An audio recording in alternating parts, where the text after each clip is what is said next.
Ladies and gentlemen, I'm about to show you a documentary that will change your world. Once you watch this, there is no turning back. You can take the blue pill, the story ends, you wake up in your bed and believe whatever you want to believe. Or, you take the red pill, you stay in Wonderland, and I show you how deep the rabbit hole goes. I'm only offering you the truth, nothing more. What I am about to show you is a recording from 50 years ago. It was done by Myron Fagan in 1967. This recording is based off the book Pawns in the Game, which originally came out in 1958, written by William Carr. This book is a must-read for anyone who wants to know the truth and calls himself a truther. I will leave a link down below with a PDF of the entire book. I have said many times in the past that the Illuminati worship Lucifer. Let me show you a segment of the book that proves that point. This is on page 12 of the PDF. It was written to explain the Luciferian dogma concerning worship of Satan and worship of Lucifer.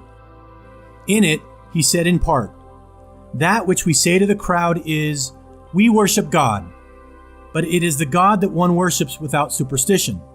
The religion should be, by all us initiates of the high degrees, maintained in the purity of the Luciferian doctrine. Yes, Lucifer is God." And unfortunately, Adonai, the name given by the Luciferians to the God we worship, is God also. For the absolute can only exist as two gods. Thus, the doctrine of Satanism is a hearsay, and the true and pure philosophical religion is the belief in Lucifer, the equal of Adonai. But Lucifer, God of light and God of good, is struggling for humanity against Adonai, the God of darkness and evil. So, these evil bastards think that Lucifer is their savior instead of Jesus Christ. And to those of you who do not believe the Bible is true, well, these Illuminati who run the entire world, they have all the money and all the power. They believe the Bible is true, they just picked the wrong team to be on. So you think you have more knowledge than these Illuminati? You might want to reconsider that. And also, a special thanks goes out to End Times Productions for adding pictures to this recording to make it more relevant to today's audience. I will leave a link to his channel down below. So the key question is, are you prepared to follow the white rabbit? And how far down the rabbit hole are you willing to go? Let's find out. Here's the documentary.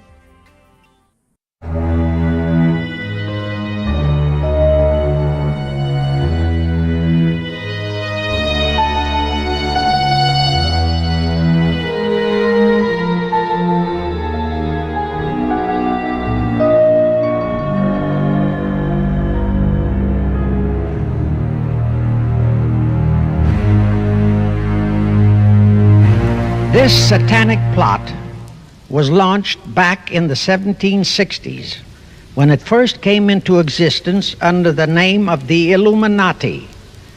This Illuminati was organized by one Adam Weishaupt, born a Jew, who was converted to Catholicism and became a Catholic priest, and then, at the behest of the then newly organized House of Rothschild, defected and organized the Illuminati.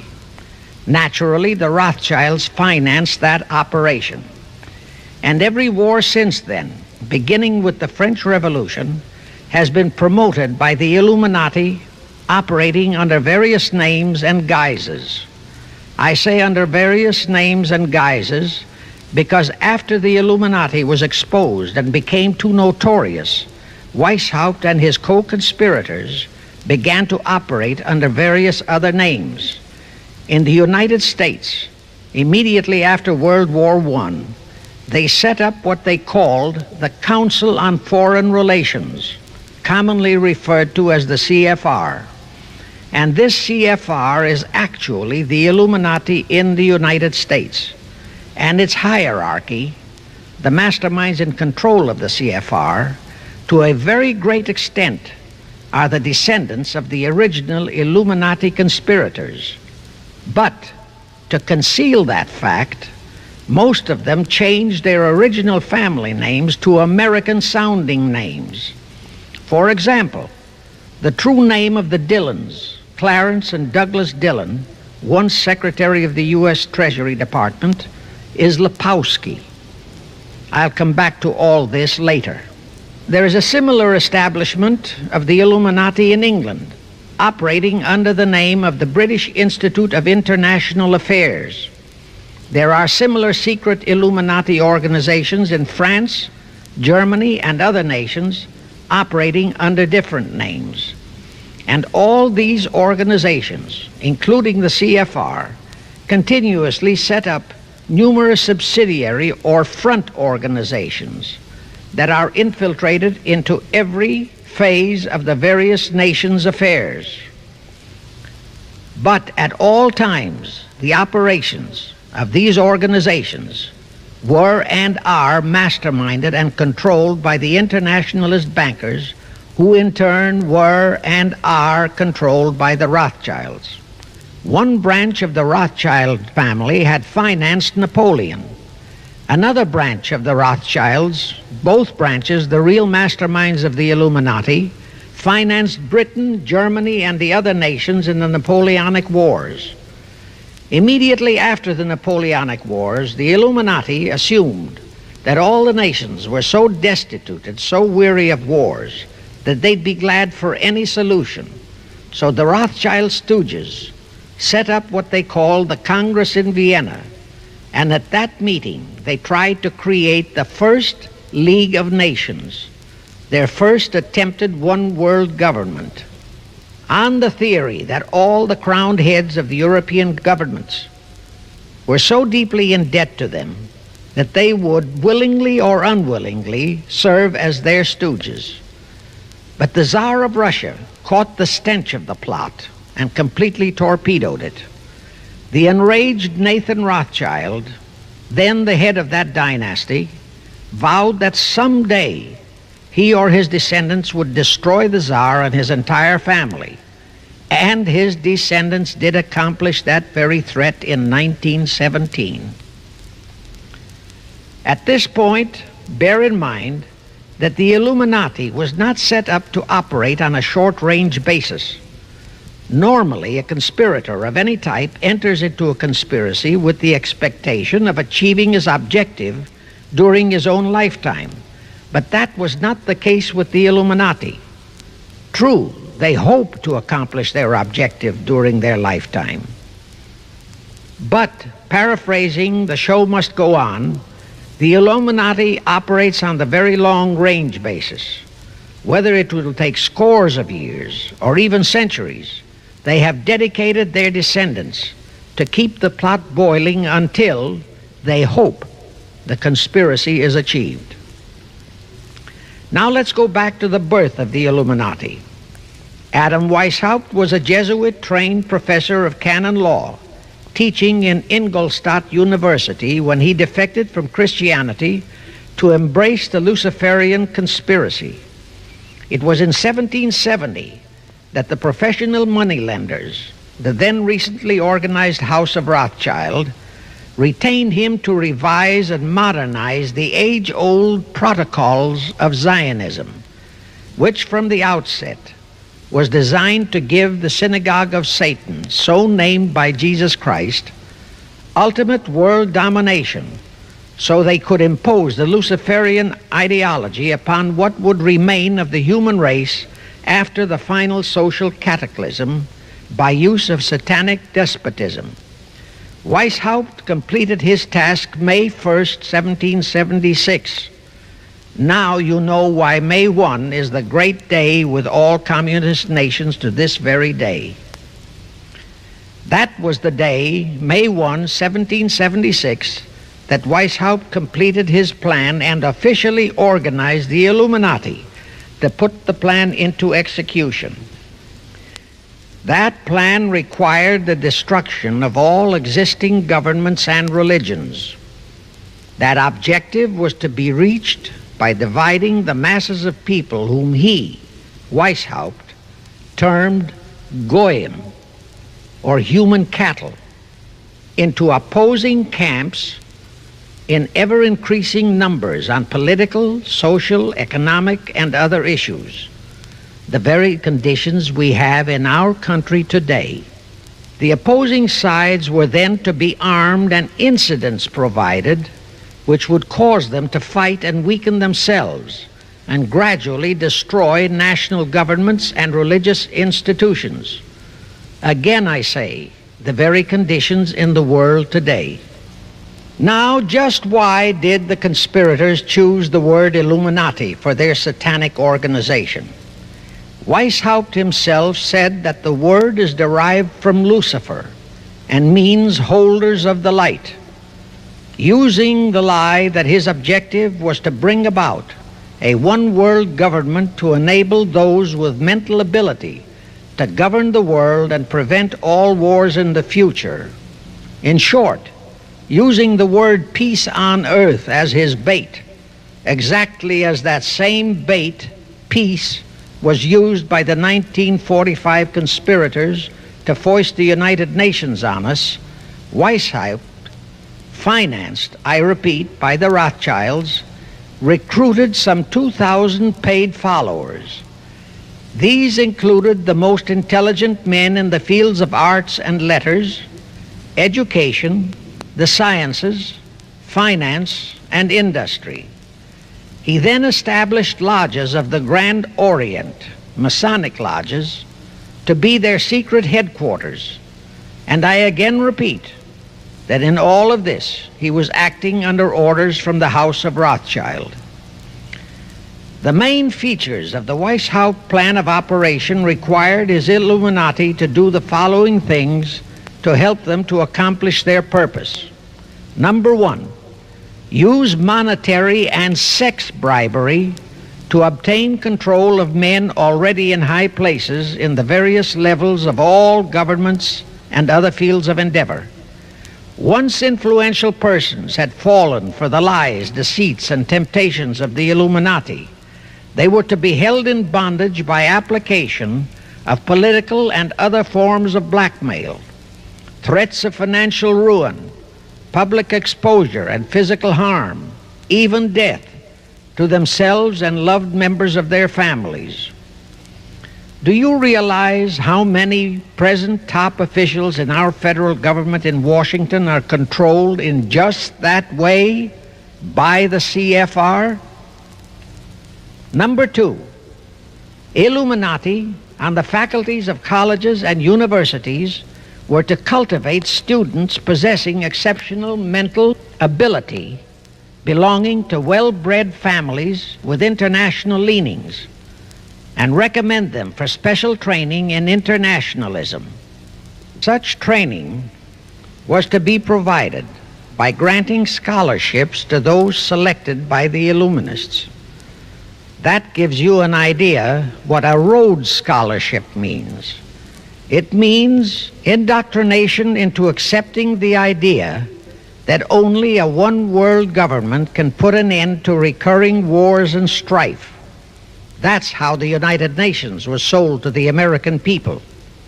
All such scholars were to be first persuaded and then convinced that men of special talent and brains have the right to rule those less gifted on the ground that the masses don't know what is best for them physically, mentally, and spiritually.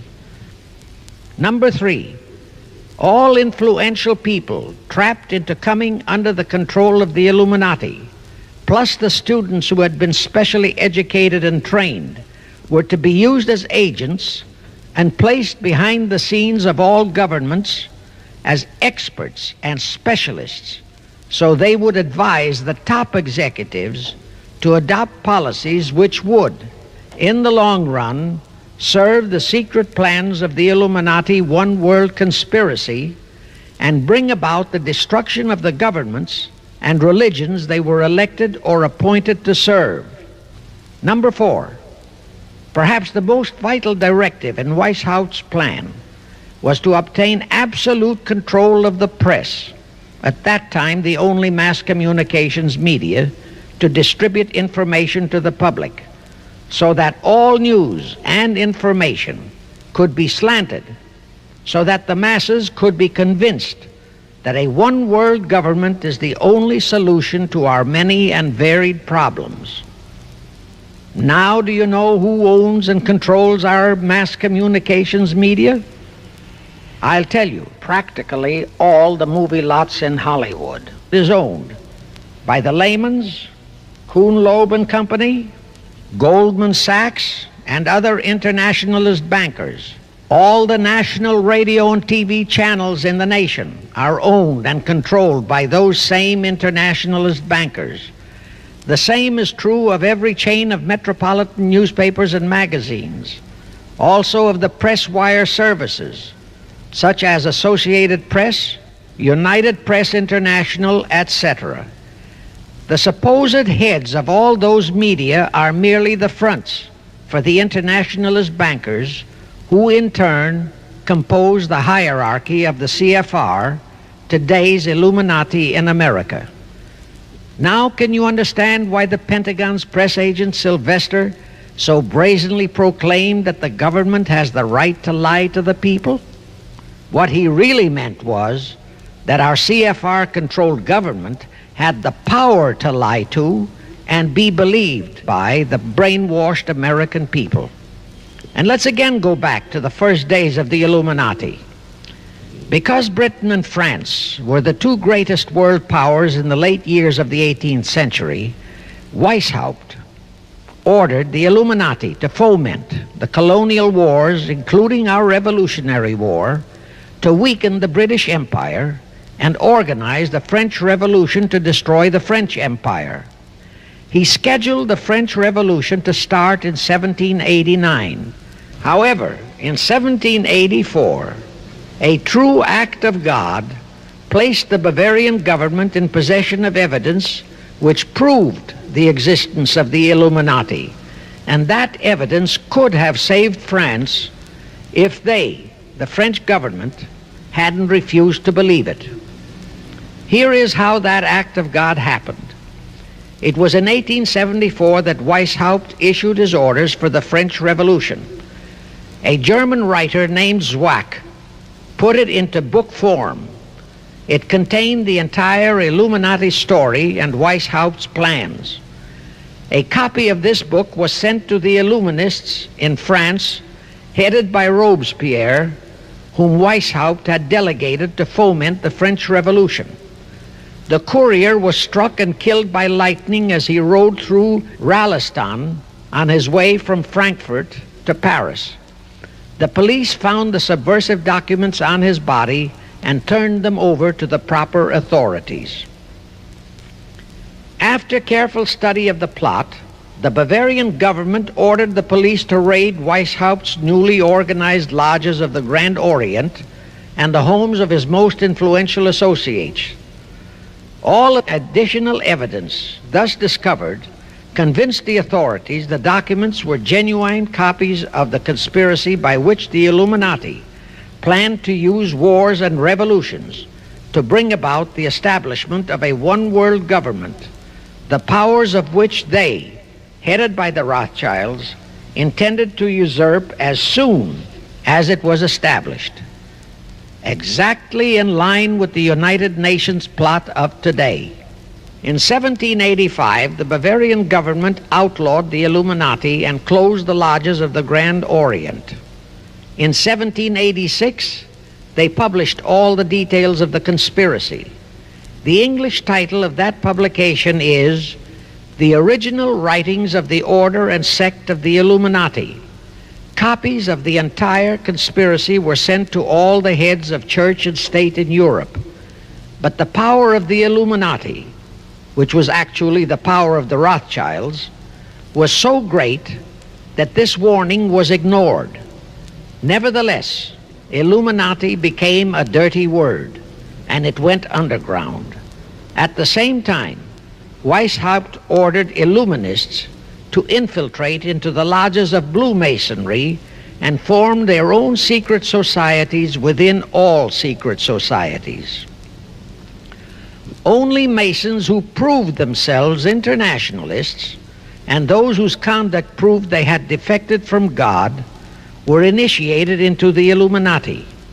Thenceforth, the conspirators donned the cloak of philanthropy and humanitarianism to conceal their revolutionary and subversive activities. In order to infiltrate into Masonic lodges in Britain, Weishaupt invited John Robison over to Europe. Robison was a high-degree Mason in the Scottish Rite. He was a professor of natural philosophy at Edinburgh University and secretary of the Royal Society of Edinburgh.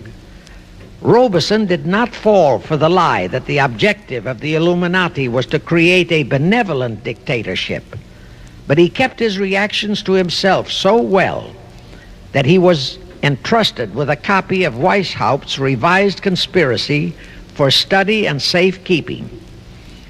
Anyway, because the heads of state and church in France were deluded into ignoring the warnings given them, the revolution broke out in 1789 as scheduled by Weishaupt.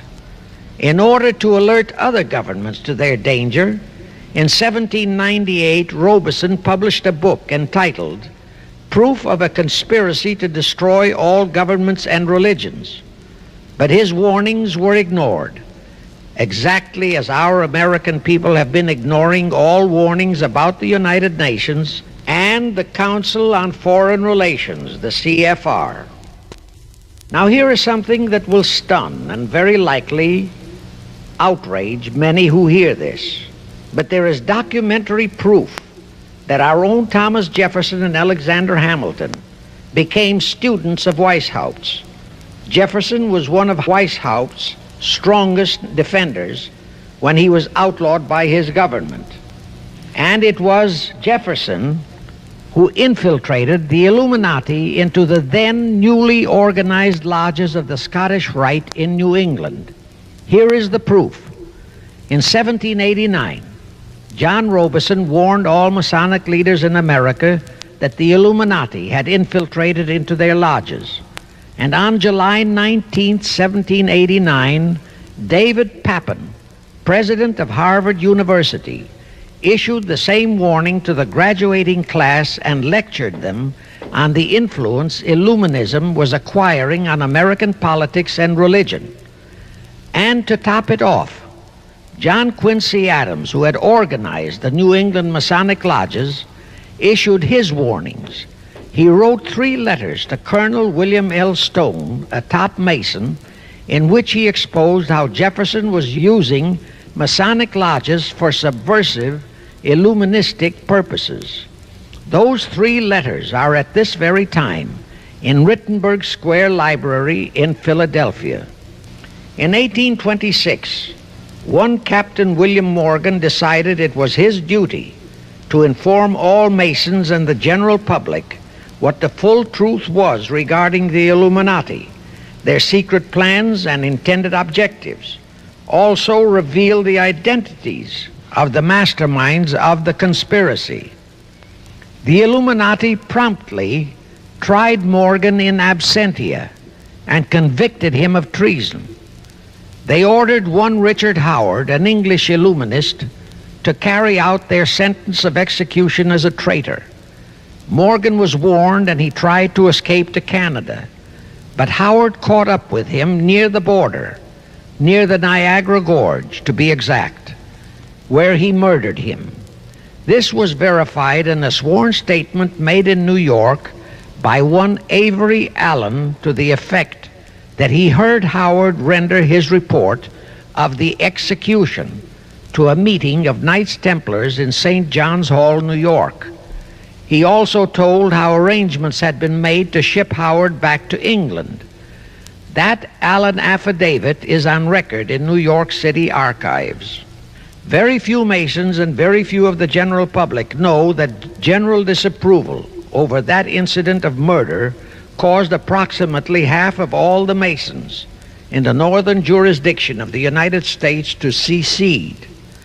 Copies of the minutes of the meeting held to discuss that matter are still in existence in safe hands, and that all that secrecy emphasizes the power of the masterminds of the Illuminati to prevent such terrible events of history from being taught in our schools.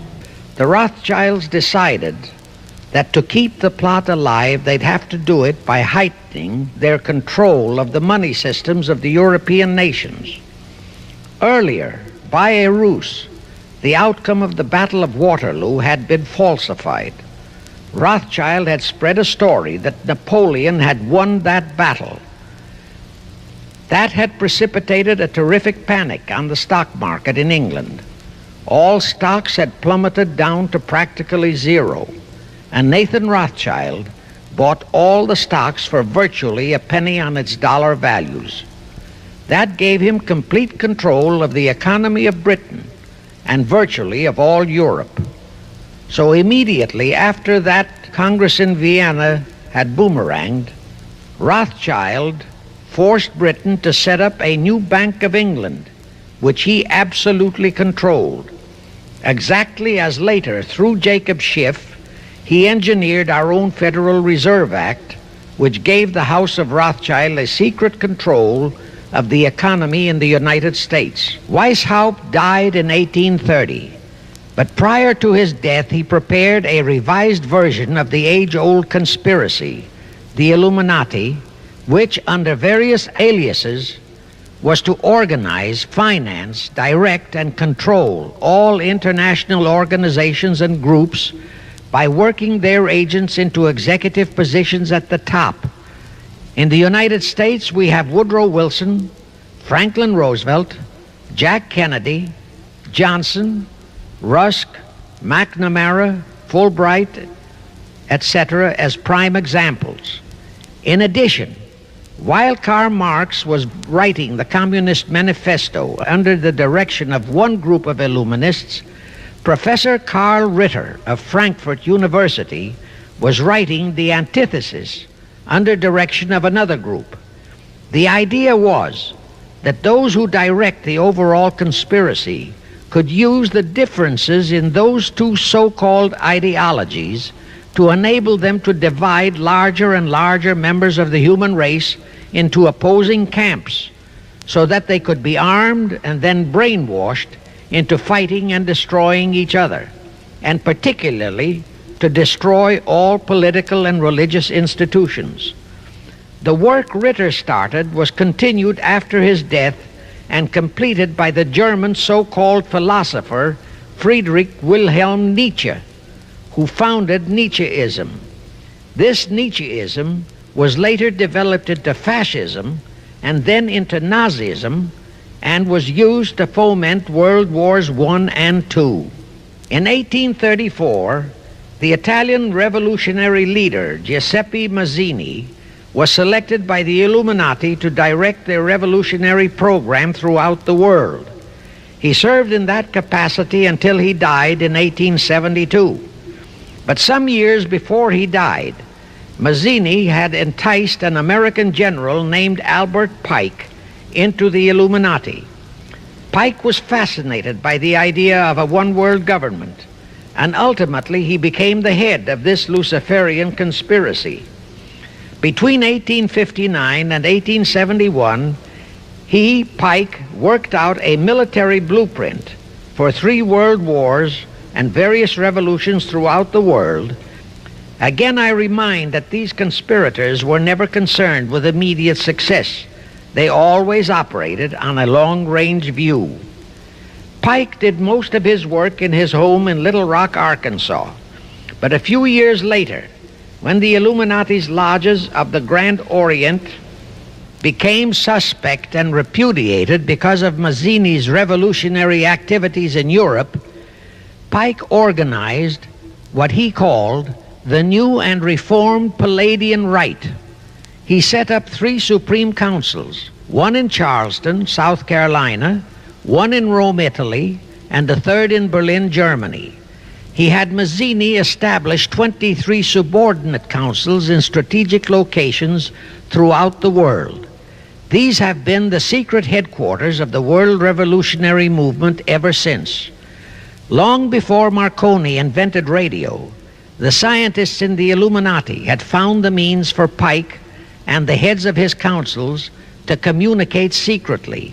It was the discovery of that secret that enabled intelligence officers to understand how apparently unrelated incidents, one such as the assassination of an Austrian prince at Sarajevo, took place simultaneously throughout the world, which developed into a war or a revolution.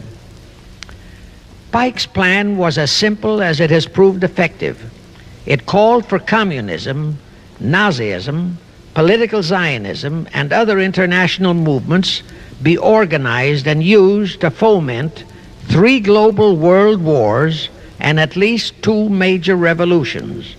The First World War was to be fought so as to enable the Illuminati to destroy Tsarism in Russia, as vowed by Rothschild after the Tsar had torpedoed his scheme at the Congress in Vienna, and to transform Russia into a stronghold of atheistic communism. The differences stirred up by agents of the Illuminati between the British and German empires were to be used to foment this war. After the war would be ended, communism was to be built up and used to destroy other governments and weaken religions. World War II, when and if necessary, was to be fomented by using the controversies between fascists and political Zionists.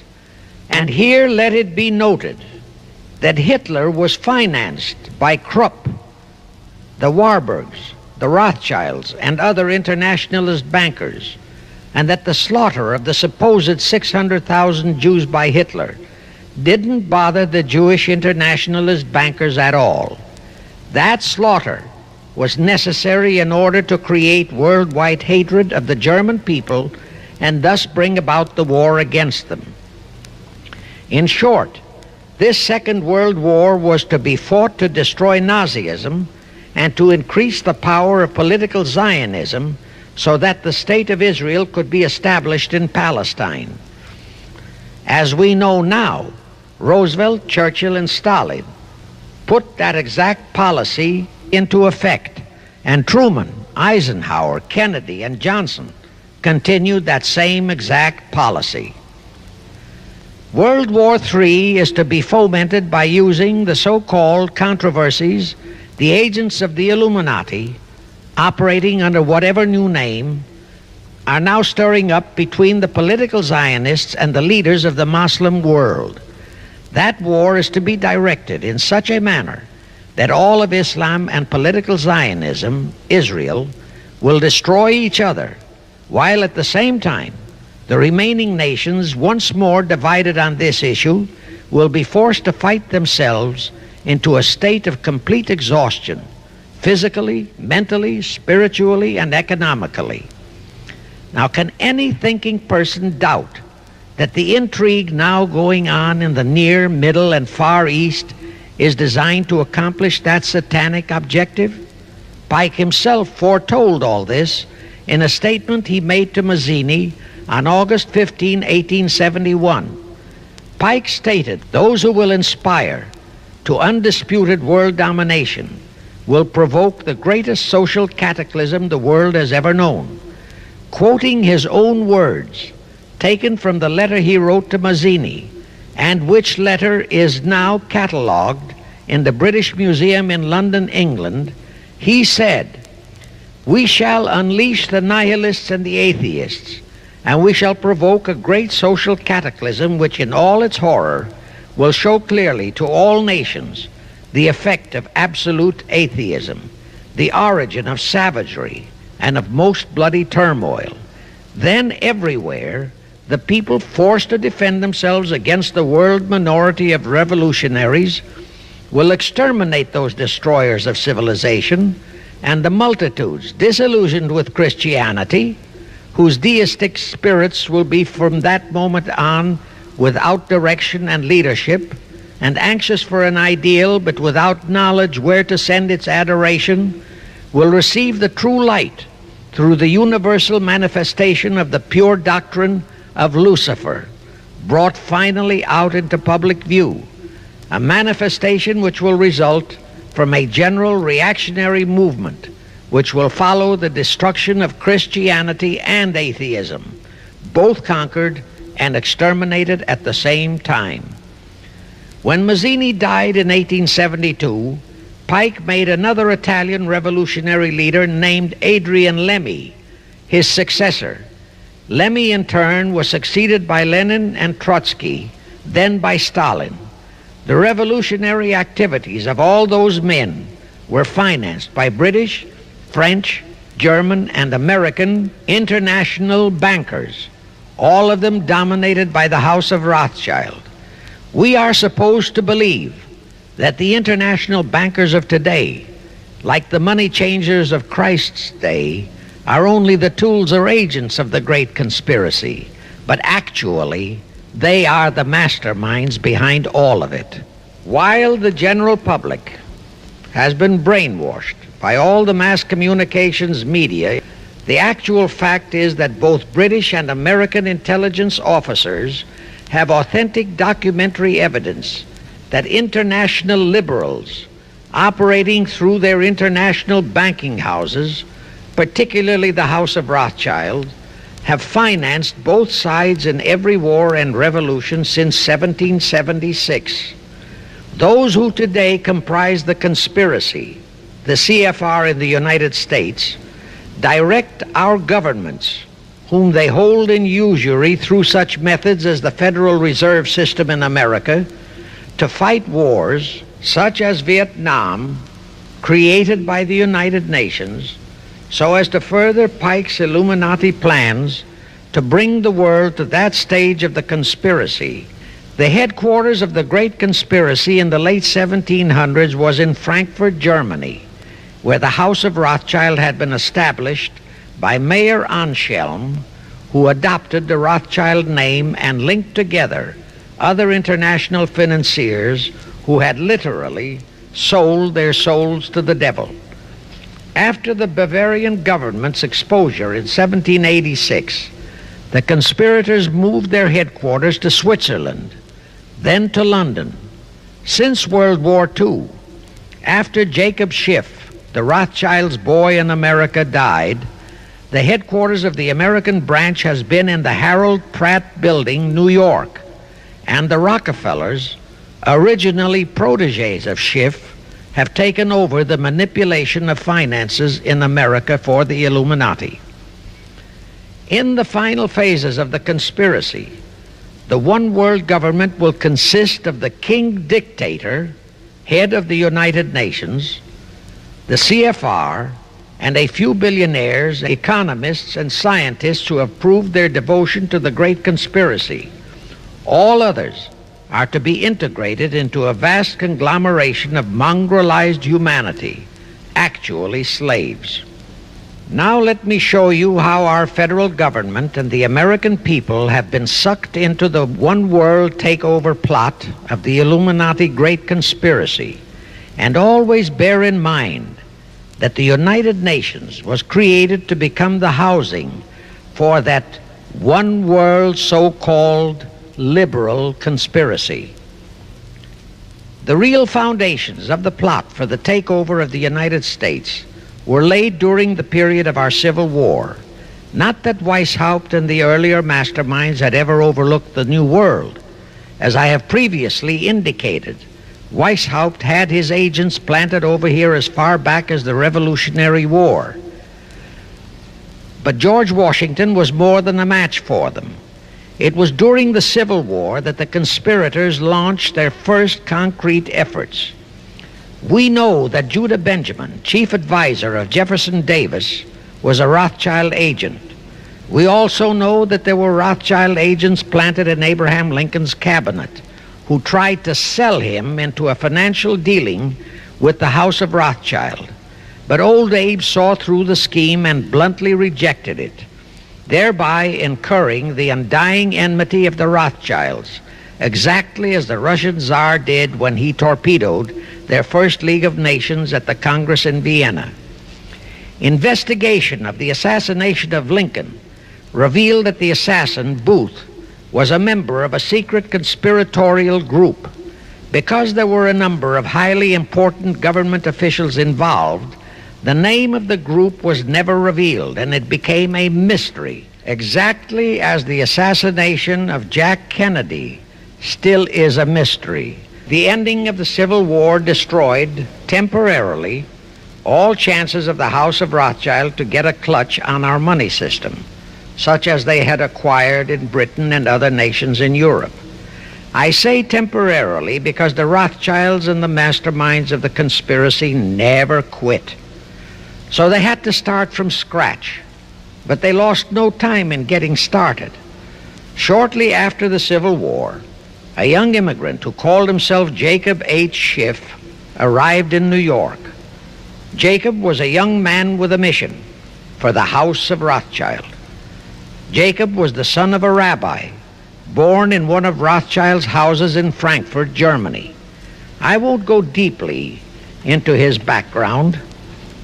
The important point is that Rothschild recognized in him not only a potential money wizard, but more important, he also saw the latent Machiavellian qualities in Jacob that could, as it did, make him an invaluable functionary in the great one-world conspiracy. After a comparatively brief training period in the Rothschilds' London bank, Jacob left for America with instructions to buy into a banking house, which was to be the springboard to acquire control of the money system of the United States. Actually, Jacob came here to carry out 4 specific assignments. Number 1, and most important, was to acquire control of America's money system. Number 2, find desirable men who, for a price, would be willing to serve as stooges for the great conspiracy and promote them into high places in our federal government, our Congress, in the U.S. Supreme Court, and all federal agencies. Number 3, create minority group strife throughout the nations, particularly between whites and blacks. Number 4, create a movement to destroy religion in the United States, but Christianity to be the chief target.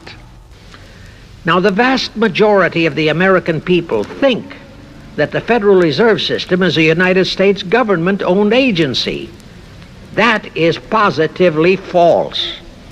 All of the stock of the Federal Reserve banks is owned by the member banks, and the heads of the member banks are all members of the hierarchy of the great Illuminati conspiracy known today as the CFR.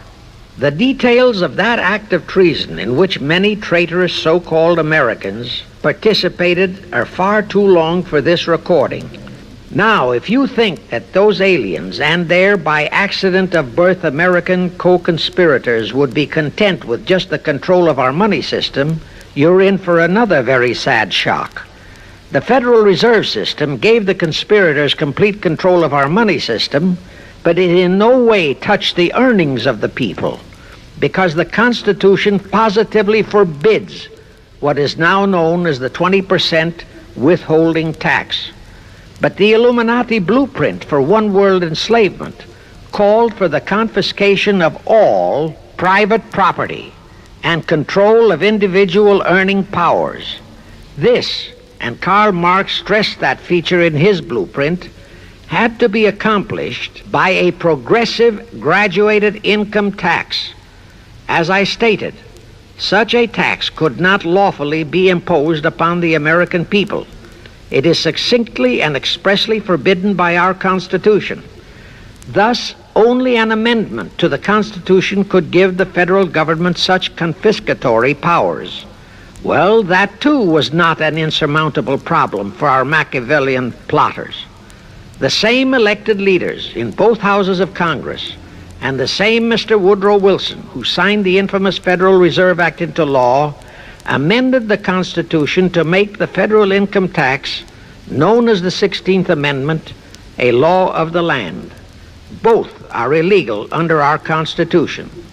In short, the same traitors signed both betrayals, the Federal Reserve Act and the 16th Amendment, into law.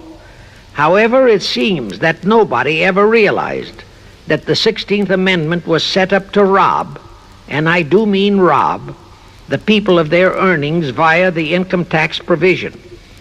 The plotters didn't fully use that provision until World War II, when that great humanitarian, Franklin Roosevelt, applied a 20% withholding tax on all small wage earners and up to 90% on higher incomes. Oh, of course, he faithfully promised that it would be only for the duration of the war. But what was a promise to such a charlatan who in 1940, when he was running for his third term, kept proclaiming, "I say again and again and again that I will never send American boys to fight on foreign soil"? Remember? He was proclaiming that even as he was already preparing to plunge us into World War II by enticing the Japanese into that sneak attack on Pearl Harbor to furnish him with his excuse. And before I forget, let me remind you that another charlatan named Woodrow Wilson used exactly that same campaign slogan in 1916. His slogan was, "Re-elect the man who will keep your sons out of the war." Exactly the same formula, exactly the same promises. But wait, as Al Jolson used to say, you ain't heard nothing yet. That 16th Amendment income tax trap was intended to confiscate, rob, the earnings only of the common herd, you and me. It was not intended to even touch the huge incomes of the Illuminati gang, the Rockefellers, the Carnegies, the Lehmans, and all the other conspirators.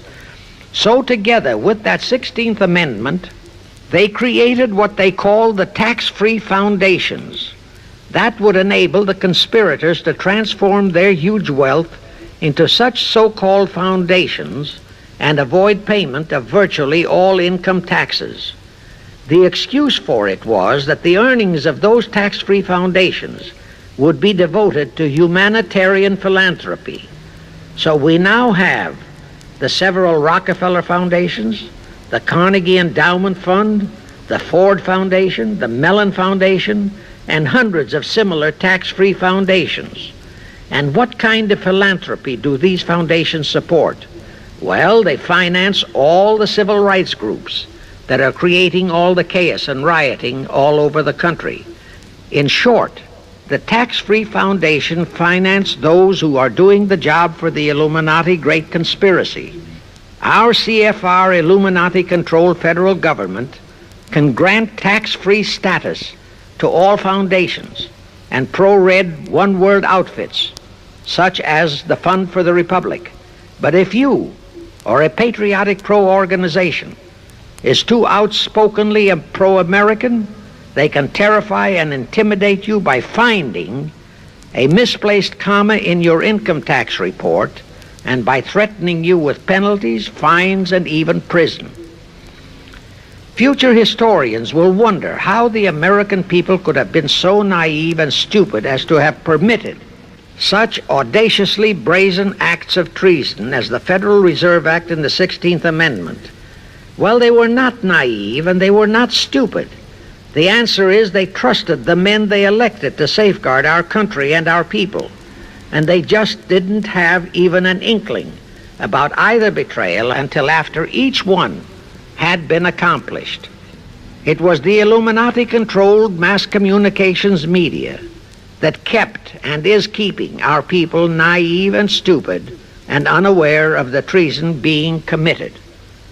Now the great question is, when will the people wake up and do to our traitors of today what George Washington and our founding fathers would have done to Benedict Arnold? Actually, Benedict Arnold was a petty traitor compared to our present traitors in Washington. Now let's go back to the events that followed the rape of our Constitution by the passage of the Federal Reserve Act of the 16th Amendment.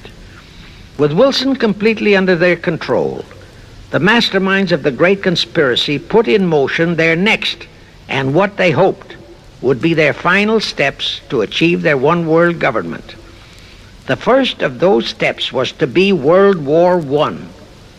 Why war? Simple. The only excuse for a one-world government is that it will supposedly ensure peace. The only thing that can make people cry for peace is war. War brings chaos, destruction, exhaustion, to winner as well as to loser. It brings economic ruin to both. Most important, it destroys the flower of the young manhood of both. To the saddened and heartbroken oldsters, the mothers and fathers, who are left with nothing but memories of their beloved sons, peace becomes worth any price. And that is the emotion upon which the conspirators depend for the success of their satanic plot. Throughout the 19th century, from 1814 to 1914, the world as a whole was at peace. Such wars as the Franco-Prussian, our own Civil War, the Russo-Japanese War, were what might be termed local disturbances that did not affect the rest of the world. All the great nations were prosperous, the peoples staunchly nationalistic and fiercely proud of their sovereignties. It was utterly unthinkable that the French and the German peoples would be willing to live under a one-world government, or the Turks and the Russians, or the Chinese and the Japanese. Even more unthinkable that a Kaiser Wilhelm or a Franz Joseph or a Tsar Nicholas or any monarch would willingly and meekly surrender his throne to a one-world government. But bear in mind that the peoples in all nations are the real power, and only one thing, war, could make the peoples yearn and clamor for a peace-ensuring one-world government. But it would have to be a frightful and horribly devastating war. It could not be just a local disturbing war between just two nations. It would have to be a world war. No major nation must be left untouched by the horrors and devastation of such a war. The cry for peace must be made universal. Actually, that was the format set by the Illuminati and Nathan Rothschild at the turn of the 19th century. They first maneuvered all of Europe into the Napoleonic Wars. Then the Congress in Vienna, which they, and particularly Rothschild, planned to transform into a League of Nations, which was to have been the housing for their one-world government, exactly as the present United Nations was set up to be the housing for the forthcoming, God forbid, one-world government. Anyway, that was the format the House of Rothschild and Jacob Schiff decided to employ to achieve their objective in 1914. Of course, they knew that that same format had failed in 1814, but they theorized that was only because the Tsar of Russia had torpedoed that scheme. Well, the present 1914 conspirators would eliminate that 1814 fly in the ointment. They'd make sure that after the New World War, they were conspiring, there'd be no Tsar of Russia around to throw monkey wrenches into the machinery. History records that World War I was precipitated by a trivial incident, the kind of incident both Weishaupt and Albert Pike had incorporated in their blueprints. That incident was the assassination of an Austrian archduke, arranged by the Illuminati masterminds. The war followed.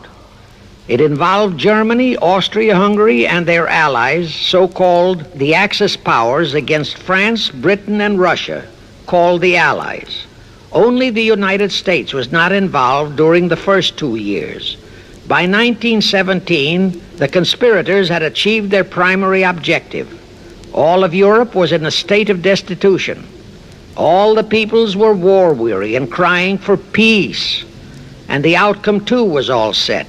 It was to come as soon as the United States would be hurled in on the side of the Allies.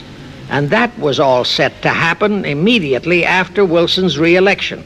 After that, there could be only one outcome: complete victory for the Allies.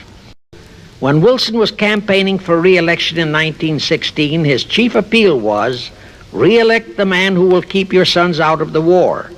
But during that same campaign, the Republican Party publicly charged that Wilson had long committed himself to throw us into the war.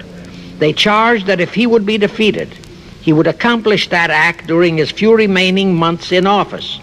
But if re-elected, he would hold off until after re-election. But at that time, the American people looked upon Wilson as a god man.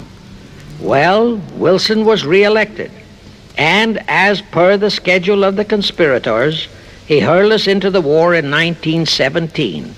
He used the sinking of the Lusitania as an excuse, a sinking which also was prearranged. Roosevelt, also a god man in the eyes of the American people, followed the same technique in 1941 when he used the prearranged Pearl Harbor attack as his excuse for hurling us into World War II. Now, exactly as the conspirators planned, victory for the Allies would eliminate all the monarchs of the defeated nations and leave all their peoples leaderless, confused, bewildered, and perfectly conditioned for the one world government the great conspiracy intended would follow. But there still would be an obstacle, the same obstacle that had balked the Illuminati and Rothschild at that Congress in Vienna peace gathering after the Napoleonic Wars. Russia would be on the winning side this time, as it was in 1814. Therefore, the Tsar would be securely on his throne.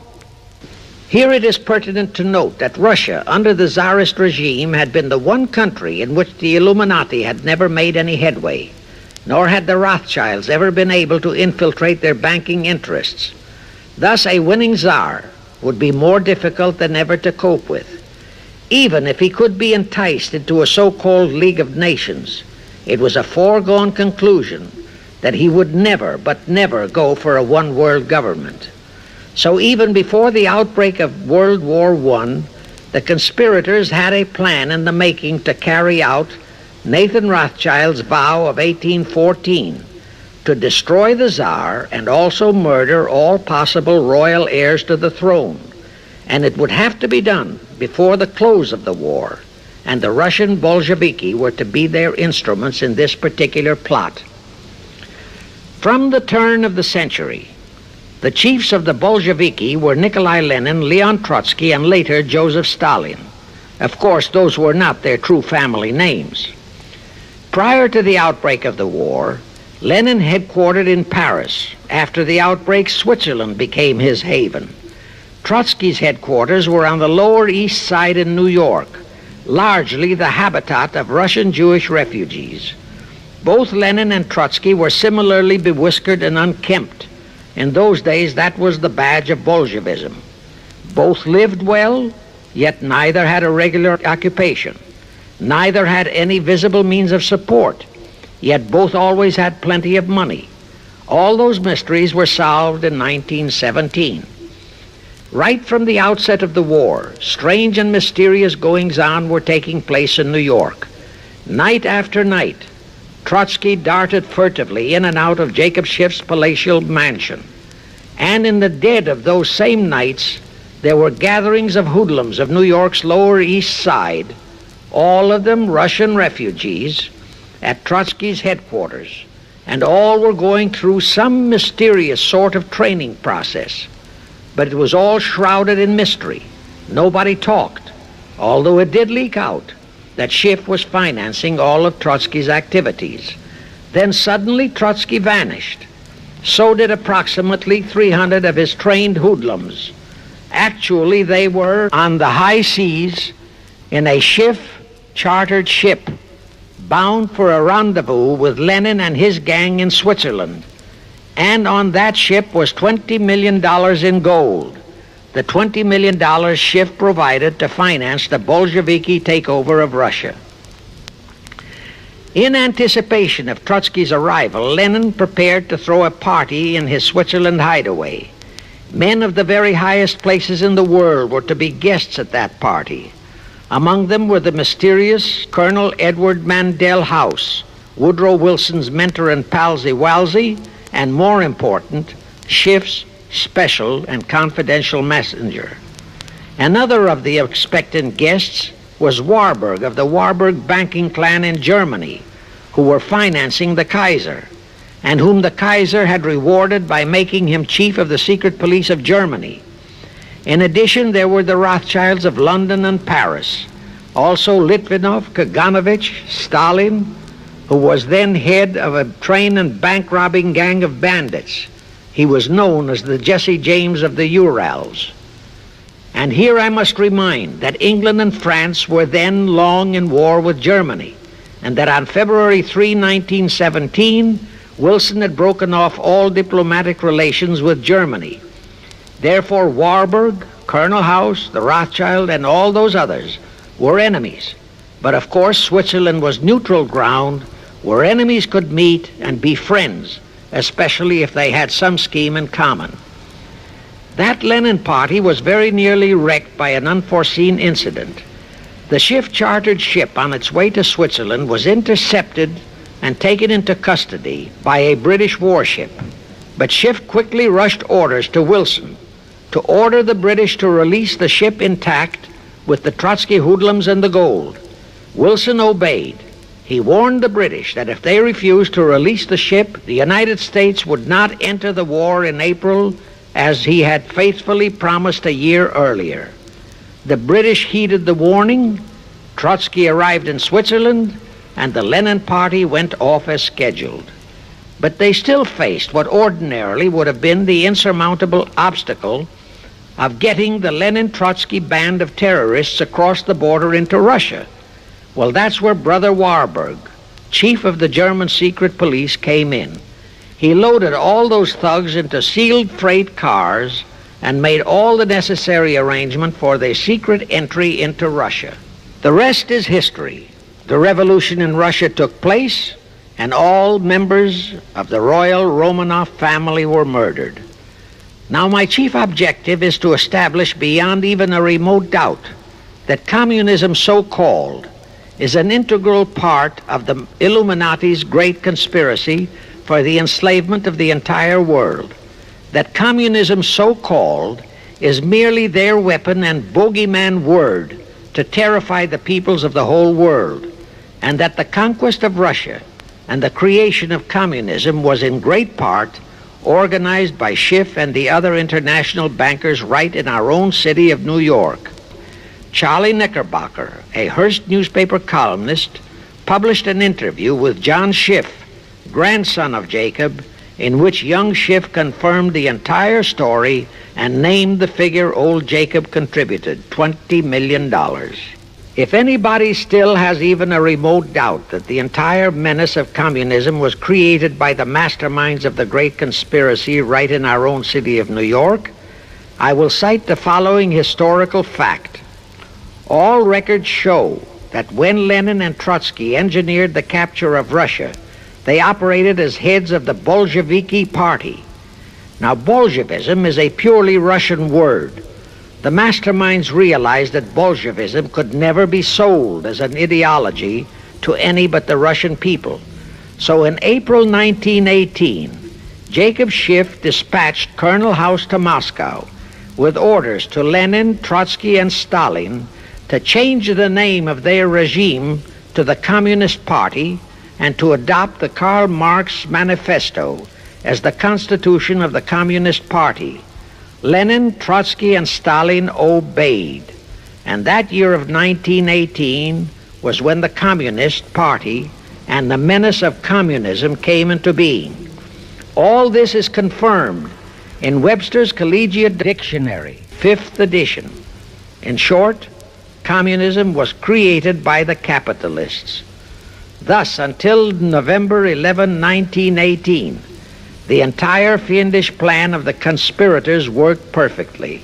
All the great nations, including the United States, were war-weary, devastated, mourning their dead. Peace was the great universal desire. Thus, when it was proposed by Wilson to set up a League of Nations to ensure peace, all the great nations, with no Russian czar to stand in their way, jumped on that bandwagon without even stopping to read the fine print in that insurance policy. That is all but one, the United States, the very one that Schiff and his co-conspirators least expected would balk. And that was their one fatal mistake in that early plot. You see, when Schiff planted Woodrow Wilson in the White House, the conspirators assumed that they had the United States in the proverbial bag. Wilson had been perfectly built up as a great humanitarian. He supposedly became established as a god-man with the American people. There was every reason for the conspirators to have believed that he would easily hornswoggle Congress into buying the League of Nations sight unseen, exactly as the Congress of 1945 bought the United Nations sight unseen. But there was one man in the Senate in 1918 who saw through that scheme just as the Russian Tsar did in 1814. He was a man of great political stature, almost as great as that of Teddy Roosevelt, and fully as astute. He was highly respected and trusted by all members of both houses of Congress and by the American people. The name of that great and patriotic American was Henry Cabot Lodge, not the phony of today who called himself Henry Cabot Lodge Jr. until he was exposed. Lodge completely unmasked Wilson and kept the United States out of the League of Nations. Here it becomes of great interest to know the real reason for the Wilson League of Nations flop. As I previously stated, Schiff was sent to the United States to carry out 4 specific assignments. Number 1 and most important was to acquire complete control of the U.S. money system. Number 2, as outlined in the original Weishaupt Illuminati blueprint, he was to find the right kind of men to serve as stooges for the great conspiracy and promote them into the highest offices in our federal government, our Congress, our U.S. Supreme Court, and all federal agencies, such as the State Department, the Pentagon, the Treasury Department, etc. Number 3, destroy the unity of the American people by creating minority group strife throughout the nation, especially between the whites and blacks as outlined in Israel Cohen's book. Number 4, create a movement to destroy religion in the United States, with Christianity to be the chief target or victim. In addition, he was strongly reminded of the imperative directive in the Illuminati blueprint to achieve full control of all mass communications media, to be used to brainwash the people into believing and accepting all of the maneuverings of the great conspiracy. Schiff was warned that only control of the press, at that time our only mass communications media, would enable him to destroy the unity of the American people. Now then, Schiff and his co-conspirators did set up the NAACP, the National Association for the Advancement of the Colored People, in 1909. And in 1913, he set up the Anti-Defamation League of the B'nai B'rith. Both were to create the necessary strife. But in the early years, the ADL operated very timidly, perhaps for fear of a pogrom-like action by an aroused and enraged American people. In addition, he, Schiff, was busy developing and infiltrating the stooges to serve in all high places in our Washington government and in the job of acquiring control of our money system and the creation of the 16th Amendment. He also was very busy with the organizing of the plot for the takeover of Russia. In short, he was kept so busy with all those jobs that he completely overlooked the supreme job of acquiring complete control of our mass communications media.